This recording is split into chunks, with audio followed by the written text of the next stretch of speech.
Salam la famille, c'est Chronique de l'Atlas, j'espère que vous allez bien. Comme je vous ai dit sur ma dernière vidéo, j'ai prévu de revenir sur les différents favoris pour la Coupe d'Afrique. Et aujourd'hui j'ai décidé de parler de la Côte d'Ivoire pour parler des chances qu'ils ont de remporter cette CAN. Après c'est vrai que cette équipe c'est pas vraiment considérée comme un véritable favori au même titre que le Sénégal, l'Algérie ou encore le Cameroun. Mais je voulais quand même faire le point sur cette équipe ivoirienne, parce que je trouve que c'est intéressant de se demander est-ce que c'est vraiment une menace dans cette Coupe d'Afrique, et est-ce que c'est une équipe qui peut vraiment aller jusqu'au bout et créer la surprise. C'est vrai que depuis quelques années, on est vraiment très loin de cette grande équipe ivoirienne avec cette génération incroyable, entre les Drogba, Kalou, Gervinho, les frères Touré. C'était vraiment la meilleure génération de l'histoire de la Côte d'Ivoire. Et je dis pas ça juste comme ça. Je vais juste vous donner un exemple. Avant 2006, la Côte d'Ivoire, elle avait jamais participé à la Coupe du Monde. Et là, entre 2006 et 2014, les Ivoiriens, ils ont enchaîné 3 qualifications consécutives au Mondial. Et je peux vous dire que pour une équipe africaine, enchaîner 3 qualifications à la Coupe du Monde consécutives, c'est vraiment un véritable exploit. Et là, ça l'est encore plus pour la Côte d'Ivoire quand on sait que c'est les 3 seules Coupes du Monde qu'a connu ce pays. Mais là, malheureusement, depuis 2014, ils n'ont pas réussi à se qualifier au Mondial 2 fois de suite. Mais là où en Côte d'Ivoire, il y a un vrai problème, c'est que depuis le départ d'Hervé Renard, ils ont vraiment du mal à retrouver un vrai coach. Ils avaient essayé avec Wilmots en 2018.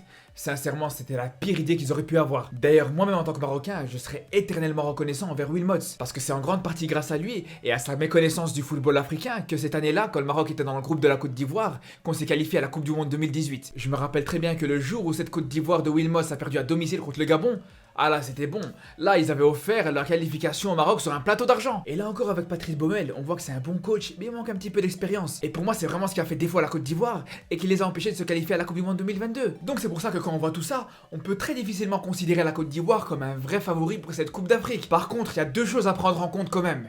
Déjà premièrement, c'est qu'à la CAN, favori ou pas favori, ça va absolument rien dire du tout. On a bien vu en 2019 qu'il y avait absolument personne qui attendait à ce que cette équipe d'Algérie qui était en reconstruction, elle gagne la Coupe d'Afrique. Et c'était pareil en 2017 pour le Cameroun, avec plusieurs joueurs qui ont tourné le dos à leur sélection. Et je vous parle même pas du cas de la Zambie qui a gagné la CAN en 2012. Donc ça c'est clair et net. En Afrique, favori ou pas, ça va absolument rien dire du tout. Donc ça c'est une chose. Deuxième chose, il faut dire aussi que la Côte d'Ivoire, c'est une équipe qui est vraiment capable du meilleur comme du pire. On l'a vu par exemple sur leur double confrontation contre le Cameroun. Au match aller, les Ivoiriens, ils ont complètement dominé le Cameroun. Dans ce match-là, on avait vraiment senti une vraie différence de niveau entre les deux équipes.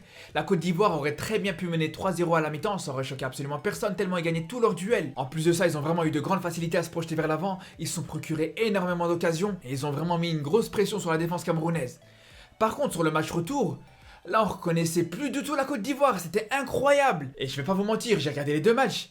Mais encore aujourd'hui, j'arrive pas à comprendre pourquoi il y a une telle différence de niveau des Ivoiriens entre le match aller et le match retour. Et je pense qu'il y a absolument personne qui pourrait donner une explication rationnelle.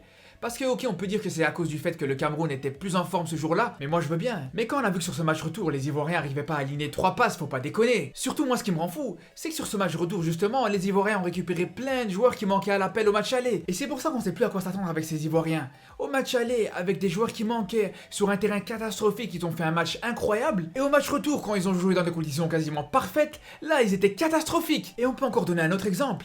Il y a un an d'ici, ils ont fait un match amical contre la Belgique, ils ont réussi à faire 1-1 en plein cœur de Bruxelles, et un mois plus tard, ils font exactement le même résultat à Madagascar.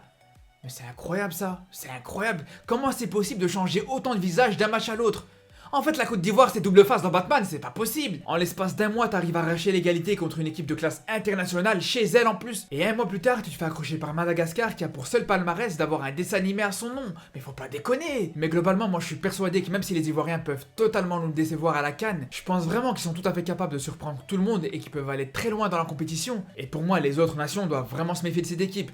Faut quand même rappeler qu'à la dernière CAN, ça a été la seule équipe qui a affronté l'Algérie et qui a réussi à éviter la défaite dans le temps réglementaire.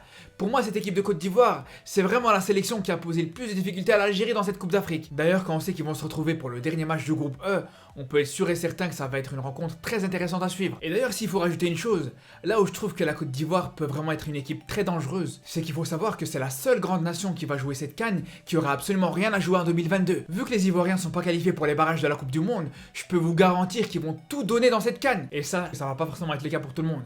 Il y aura d'office certaines équipes ou certains joueurs qui vont jouer avec une certaine retenue, vu qu'il y aura ces fameux barrages du mois de mars qui va rester dans un coin de leur tête. Mais bon, on aura l'occasion d'en parler pendant la Coupe d'Afrique. Donc je vous retrouve très bientôt, et d'ici là, surtout prenez soin de vous.